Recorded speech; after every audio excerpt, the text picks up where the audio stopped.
Привет! Вы на канале Аэропортал, и это новый выпуск рубрики «Самолеты первых лиц государства». И этот ролик, как вы уже поняли из названия, будет посвящен самолету лидера Северной Кореи.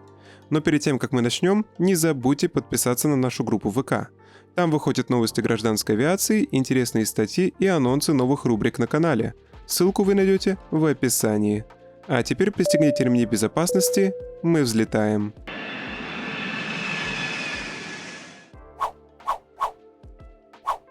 Вначале следует отметить, что в основном для своих путешествий, что предыдущий, что нынешний лидер КНДР использует бронепоезд. Причем отец нынешнего лидера Северной Кореи использовал только данный бронепоезд, что было обусловлено вопросом безопасности и аэрофобии главного пассажира. Ким Чен Ын же, несмотря на то, что в основном использует также бронепоезд, хоть и изредка, но перемещается на самолете. Так на какой же самолет пал выбор главы Северной Кореи? А выбор был сделан в пользу советского самолета Ил-62. Этот лайнер считается очень надежным и имеет несколько мировых рекордов по скорости и дальности полетов. Очевидно, Ким Чен Ын решил использовать этот проверенный самолет, так как в прошлом подобные лайнеры выполняли роль главного борта в разных странах. Его использовали для своих полетов такие мировые лидеры, как Фидель Кастро, Леонид Брежнев, Фидель Рамос, Муаммар Каддафи, Хосни Мубарак и другие. Перейдем к краткой истории данного лайнера и его техническим характеристикам.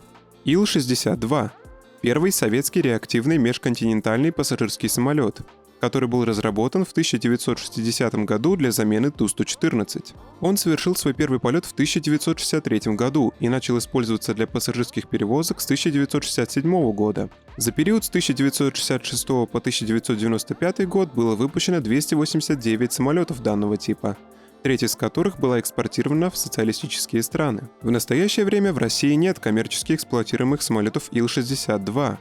Они используются только ВВС, МЧС и специальным летным отрядом «Россия». Характеристики Ил-62 включают размах крыла в 43 метра, наибольшую длину в 53 метра, длину фюзеляжа в 49 метров и стояночную высоту в 12 метров.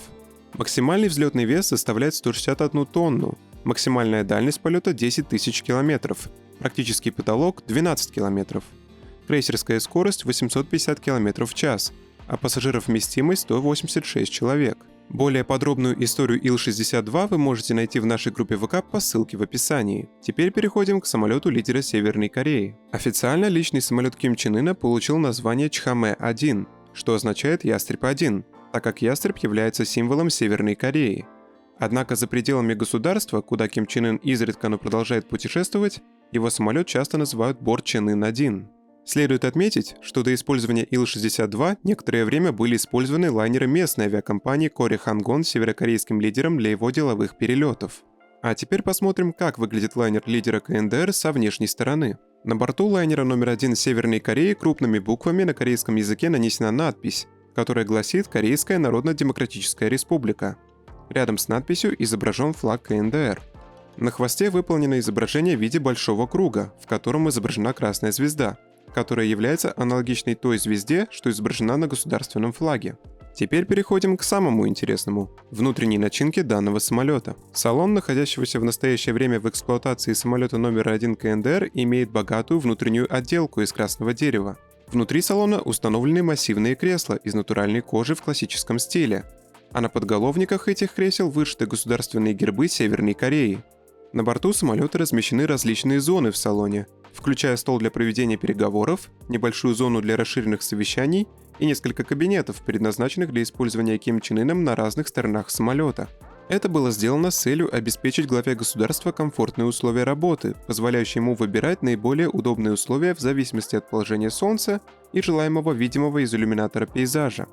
Следует отметить, что информации в открытом доступе о самолете Ким Чен Ына не очень много, и причина ограниченного количества информации скрывается в тщательно охраняемой конфиденциальности, которую стремится поддерживать Корейская Народно-Демократическая Республика. Поэтому ролик получился не очень долгим. Как вам самолет лидера КНДР? И самолет лидера какой страны вы бы хотели увидеть в следующем выпуске? Напишите в комментариях. Спасибо, что посмотрели и поставили лайк. Не забудьте подписаться на канал и нажать на колокольчик, чтобы не пропустить наш следующий ролик. Также не забудьте подписаться на нашу группу ВК по ссылке в описании. До встречи!